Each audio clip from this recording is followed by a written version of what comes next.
tenaga dalam itu sebetulnya bukan tenaganya malaikat, bukan tenaganya setan, tapi tenaga manusia itu sendiri. Bahwa di dalam diri manusia itu mempunyai tenaga, punya power, punya kekuatan yang terkadang kalau itu dilatih secara sungguh-sungguh itu akan menimbulkan daya yang luar biasa.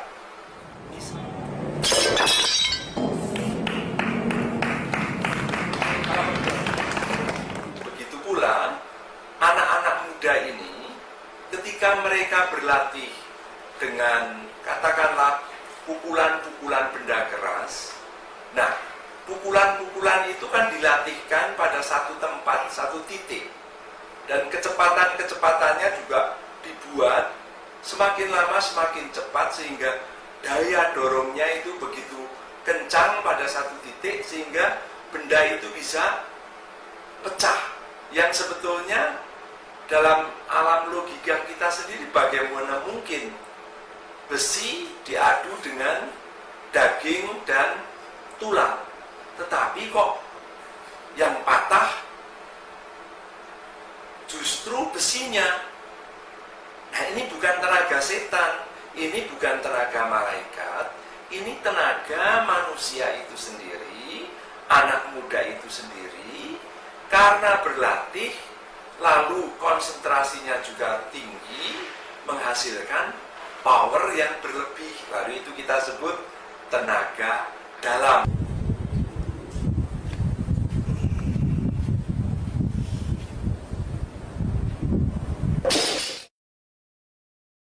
Mengapa ini di seminari dilatihkan?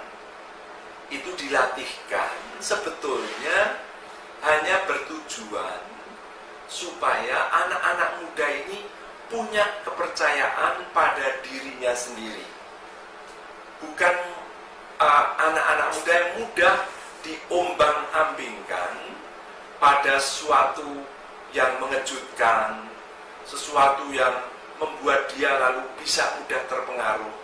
Karena mereka bisa berbuat itu, lalu mereka punya kepercayaan diri, aku bisa. Jadi aku tidak perlu menjadi orang yang minder, orang yang kecil hati. Maka dari itu sebetulnya itu tidak ada hubungan dengan kekerasan.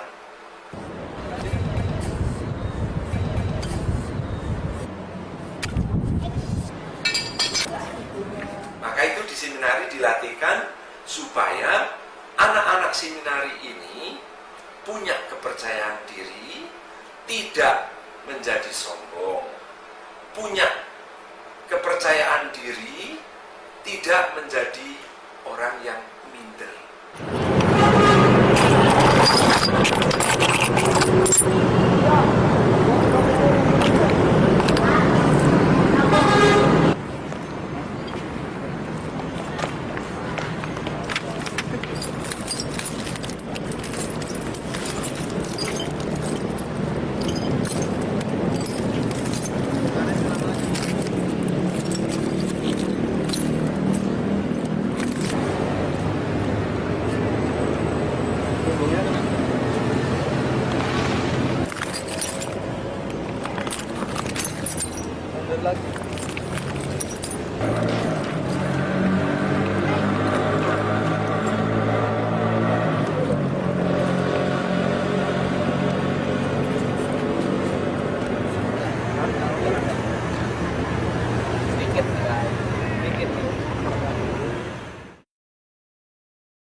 adalah persoalan keluarga.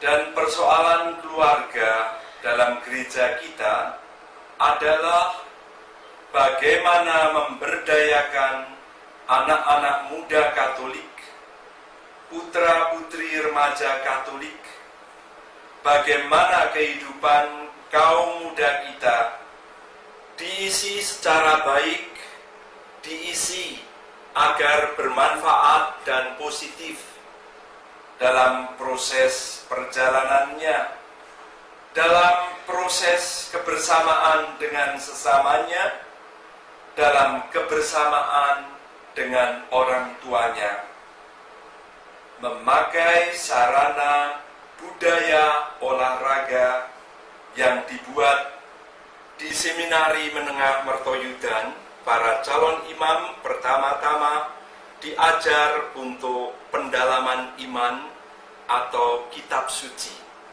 di mana calon-calon imam, calon-calon pastor sedang digembleng di sana.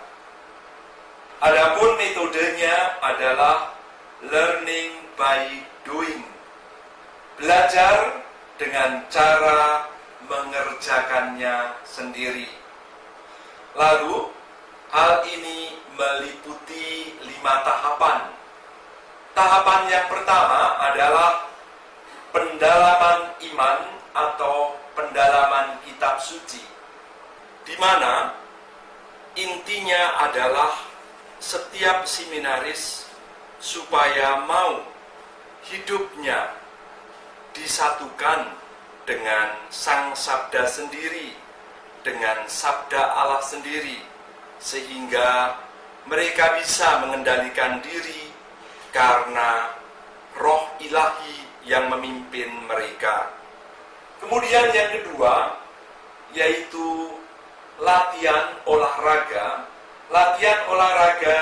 pencak silat, di mana setiap seminaris di Mertoyudan diajarkan supaya mengolahragakan tubuhnya memakai olah budaya pencak silat.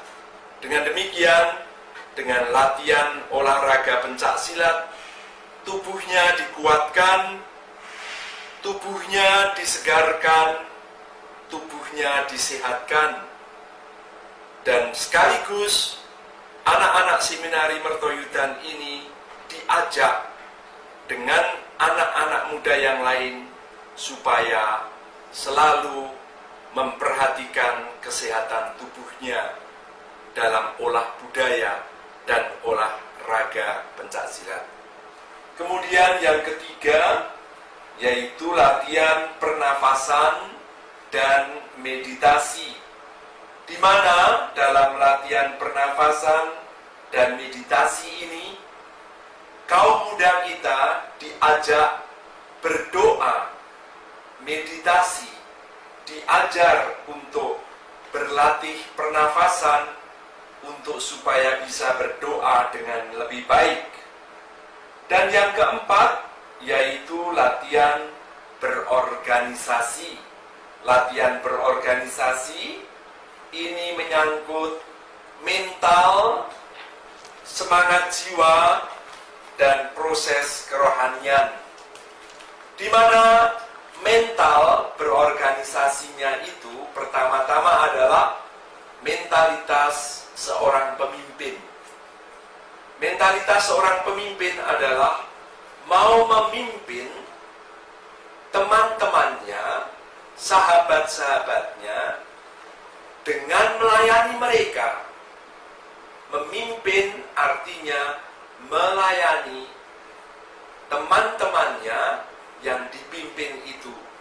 Inilah pelayanan kepemimpinan Kristus. Sebaliknya, juga diolah mental yang dipimpin.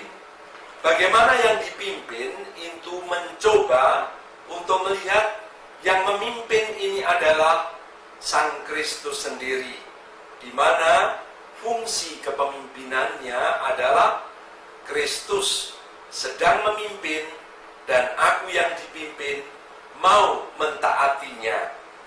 Inilah yang disebut ketaatan Kristiani.